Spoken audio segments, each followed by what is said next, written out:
I'm Ben from Welcome to Kelowna, and this is my weekly sports rant. This week I'm going to talk about my top 5 sports idiots of the week. So we'll start off at the bottom at number 5, which is Brent Musberger. For those of you who don't know, Brent is an ESPN analyst who worked the Rose Bowl this week, the national championship game for football in the States. And what does Brent do? Well, they're panning through the stands. He sees the girlfriend of the starting quarterback for Alabama. And what does he do? He decides to start ogling her right there on national television. He's just talking about how beautiful she is and how quarterbacks always get the best girls. And it gets pretty awkward. If you haven't had a chance to look on YouTube, you should definitely search it and see it. What can I say?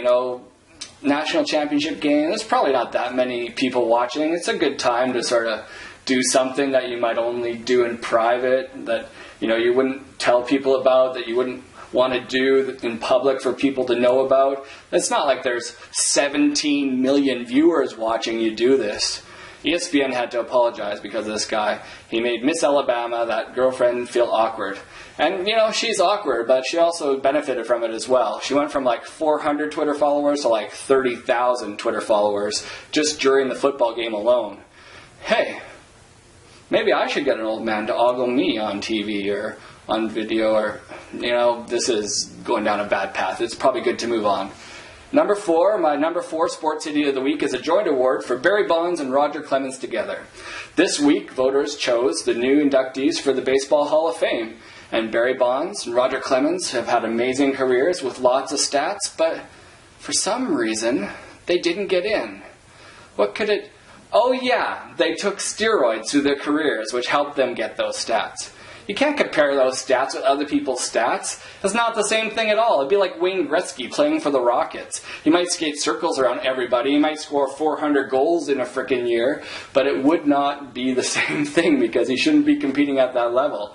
You might as well give the Hulk an award for the Baseball Hall of Fame. Put Hulk in and make him angry and be like, Hulk hit home run, Hulk throw fastball, Hulk hit it further than ever before.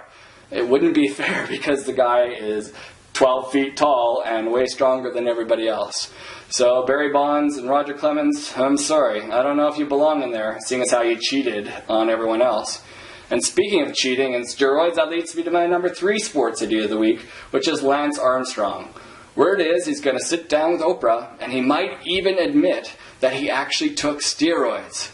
I guess the la la la, no one's listening, I'm not listening to you approach didn't work with him. After his 11 teammates already said that he took steroids, after everybody in the world pretty much knew that he took steroids, now he's going to admit it? It'd be like if somebody came to me and was like, hey, who took the last burrito in the fridge? I know there was one burrito. It was my burrito. Why did you take it? And I've got like burrito sauce all over my face and my clothes, and I'm sweating a little bit, and I'm looking a little bit suspicious, but I'm like, no, I swear I didn't take the burrito. I didn't take it. If I finally admitted to you that I took the burrito, how would you feel? Would you feel happy? Would you feel like, this is good, I didn't know this? You kind of feel like, yeah, we all knew, and at least now you're not making as much of an idiot of yourself as you did before. I don't know why they're making this into such a big deal because, frankly, everybody already knows. My number 2 sports idiot of the week, Brian Burke, formerly of the Toronto Maple Leafs. Now, I just got to pause here and say, Toronto, you have a lot to thank me for. Ever since I did my rant about Toronto teams, you guys have done pretty good. If you don't know what I'm talking about, search on YouTube under Toronto Fans Misery, and you'll see, ever since I did that rant, the Toronto teams have started to turn around, and this is the next thing they did. Now, unfortunately, we're not going to get to see Mr. Surly Burke's playoff plan to get them into the playoffs. What was that, like a 5-year plan, Brian Burke? Because it's been 4 years already with no playoffs. Was it a 10-year plan? Was it like an RRSP plan? We're going to see it by the time we retire? It doesn't matter. I'm just waiting for someone like the Oilers or the Flames to hire you because they seem both to like Toronto Maple Leafs cast-offs. Anyway, it's kind of sad because Brian Burke was shocked. Dave Nonis, who's the assistant who took over, was shocked. Everybody was shocked that he got fired. I think it's sad when the world is shocked when your sports team makes a smart decision. But at least they're headed in the right direction. Good on you, Toronto. I don't think I'd say that about the Maple Leafs ever, but they finally got rid of Burke. Maybe something good will happen. And the number 1 sports idiot of the week has to go to Mr. Gary Bettman, commissioner of the NHL. Finally, the lockout is resolved. And so this week, Gary Bettman came out with his apology to the fans. I read it. It was well written. It seemed pretty good. But isn't this a little bit suspicious?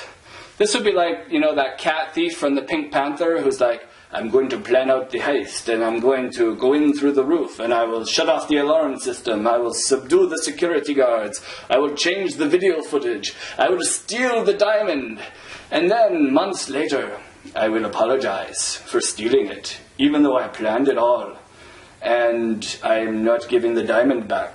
What do you think, Gary? Do you understand what an apology is?